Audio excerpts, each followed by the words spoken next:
नमस्कार, मैं आचार्य विनोद भारद्वाज एस्ट्रो तक में एक बार पुनः स्वागत करता हूं। आज नवरात्रि की एक ऐसी विधा है जो पान के पत्ते पे कुछ मंत्र लिखने की है। दुर्गा सप्तशती में ऐसा कहा गया है, मुखे ते तांबूलम नयन युगले काजलि कला। माता को तांबूल ज़्यादा पसंद है ना, आपको मालूम है कि नहीं मालूम है? नहीं मालूम होगा तो मैं आज के इस कार्यक्रम में बताने वाला हूँ,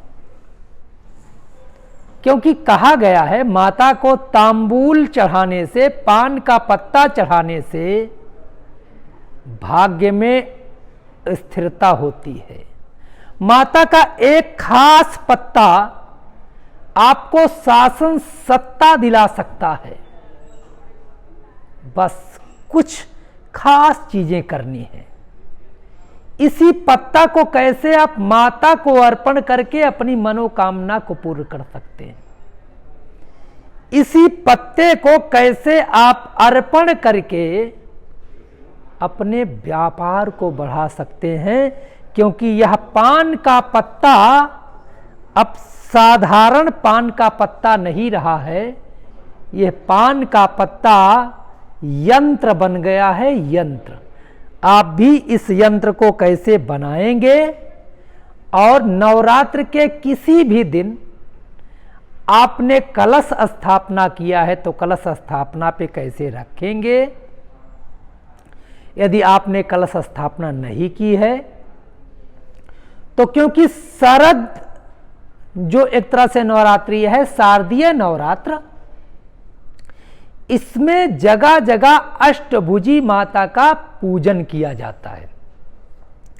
ऐसा यंत्र बना के माता अष्टभुजी को कैसे अर्पण करना है, कैसे यह यंत्र आपके जीवन में खुशियां देगा, आज हम इस विषय की बात करेंगे और दुर्गा सप्तशती का प्रमाण देंगे।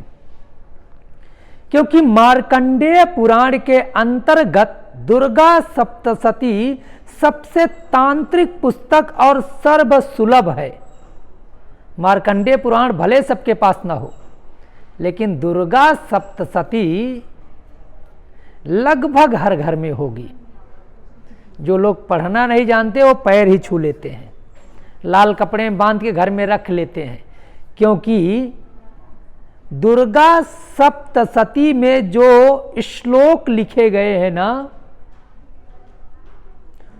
वह निश्चित रूप से परम्बा जगदम्बिका, महाकाली, महालक्ष्मी, महासरस्वती के मंत्र हैं।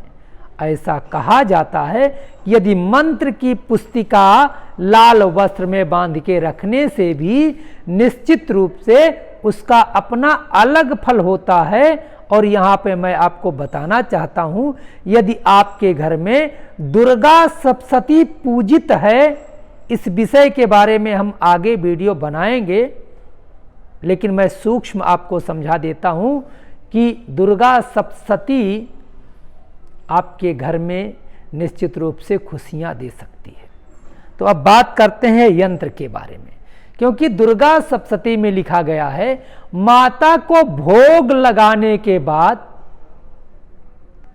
यदि आप पान का पत्ता नहीं अर्पण करते हैं तो, ध्यान से सुनिएगा, मैं नहीं कह रहा हूं, ये माता के पूजन का एक पार्ट है, दुर्गा सप्तशती कह रही है। यदि आप भोग लगाने के बाद पान का पत्ता नहीं चढ़ाते, लौंग, इलायची, कपूर नहीं चढ़ाते तो माता का आशीर्वाद कतई नहीं प्राप्त कर सकते। जानते हो क्यों? क्योंकि माता झूठे मुख आशीर्वाद नहीं देती। माता का मुख आपने भोजन तो जो करा दिया, लेकिन तांबूल से ही मुख शुद्धि होती है। इसीलिए हमारे धर्मशास्त्रों में भोजन के बाद तांबूल पूंगी फल खिला करके दांतों की पंक्तियों में भी फंसे हुए जूठन को साफ कर दिया जाता है। इतनी तांबूल की महिमा है कि यदि आप भोजन करा के भी माता से आशीर्वाद नहीं ले सकते बिना पान का पत्ता चढ़ाए। अब मैं बताता हूं आपको एक यंत्र। यह है खटकोड़। खटकोड़ माता विंध्यवासिनी का यंत्र है। माता दुर्गा का यंत्र आप देखते होंगे 6 कोड़ों का होता है, बीच में रंग लिखा है, क्योंकि माता निश्चित रूप से ब्रह्मचारिणी, माता का जो रूप है वह रंग इसलिए लिखा जाता है क्योंकि माता का अग्नि तत्व रौद्र रूप है, क्रोध का रूप है महाकाली का और विंध्याचल निवासिनी का।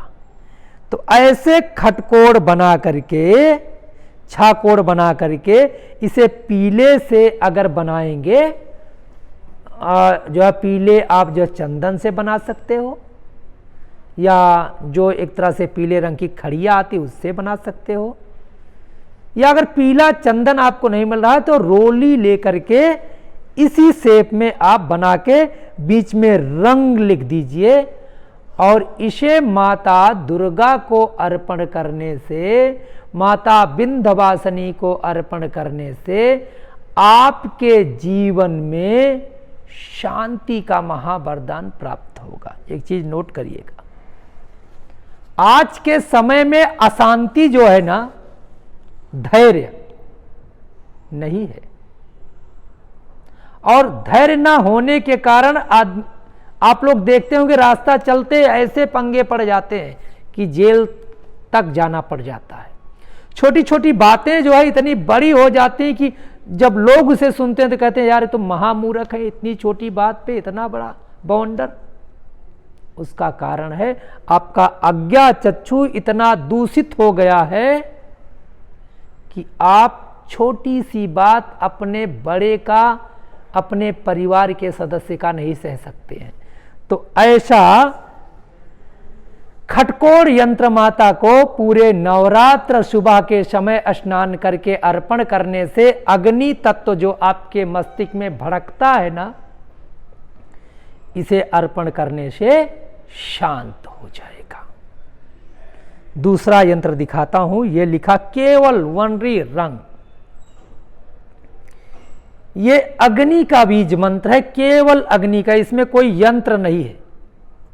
आप देख रहे हैं साइड में 2 पीली रेखाएं हैं, ये अग्नि के प्रज्वलन का, अग्नि के जलने का प्रतीक है। देखिए, यदि आपके परिवार के किसी भी व्यक्ति के जीवन में बुखार, क्रोध या किसी लंबी बीमारी का शिकार व्यक्ति है या बार बार फीवर आ जाता है, व्यक्ति डिप्रेशन में है, तो ऐसा सोमवार से लेकर के किसी भी दिन, वैसे सोमवार से शुरू करेंगे ज़्यादा अच्छा है, लेकिन अब जो है आज का दिन जो भी है आप देख लीजिए। उसके अलावा आप सोमवार से या नवरात्र के अंदर इस यंत्र को माता लक्ष्मी, दुर्गा, काली, जो भी प्रतिमा आपकी है, पूरे नवरात्र में इस यंत्र को अर्पण करने से ये बाधाएं दूर हो जाती हैं। इसको आप देख रहे हैं थोड़ा सा उल्टा बना हुआ है, रंग ऊपर की ओर जो लिखा गया है। यदि आप कोई सिद्धि कर रहे हैं, कोई अपने कल्याण के लिए यज्ञ कर रहे हैं, यजन कर रहे हैं, जैसे हम लोग यहां पे देखो कर रहे थे ना, तो इस यज्ञ का फल यजमान को प्राप्त हो, इसलिए यह यंत्र बना करके माता रानी को ऐसे अर्पण कर दिया जाता है, तो निश्चित रूप से यज्ञ का फल माता रानी निश्चित रूप से पूर्ण कराती है। ये 3 यंत्र आपके जीवन में खुशियां ले आएंगे, आपके जीवन में खुशहाली होगी। लेकिन एक चीज नोट करिएगा, विश्वास सबसे बड़ी चीज है। यदि आप पूर्ण आस्था से इस कार्य को करना चाहते हैं तभी करिएगा। परीक्षा के लिए मत करिएगा, कुछ नहीं होने वाला, कुछ भी नहीं होने वाला। पूरे विश्वास के साथ करके देखिएगा, फिर आप विनोद भारद्वाज को याद करोगे। मित्रों, कहीं कोई चीज़ समझ में ना आए तो कमेंट बॉक्स में आके ज़रूर लिख दीजिए। और हाँ, एस्ट्रो तक अभी तक आपने सब्सक्राइब नहीं किया तो ज़रूर करिए ना, क्योंकि हम सनातन धर्म की बात करते हैं। हम सनातन धर्म के यम नियम प्रत्याहार की बात करते हैं। हम प्रतिदिन आपके लिए राशि फल आदि लेकर के आते हैं। तमाम त्योहारों पे अपडेट मिलते हैं ना, तो आपका भी कार्य है सभी कार्यक्रमों को शेयर करें और हमारे चैनल को प्यार दें। आप लोगों का बहुत बहुत धन्यवाद। नमस्कार। अगर आप मुझसे जुड़ करके अपनी समस्याओं का समाधान चाहते हैं और चाहते हैं कि आपकी समस्याओं को ज्योतिष के माध्यम से सुलझाया जाए, तो आप हमसे संपर्क कर सकते हैं, जुड़ सकते हैं एस्ट्रो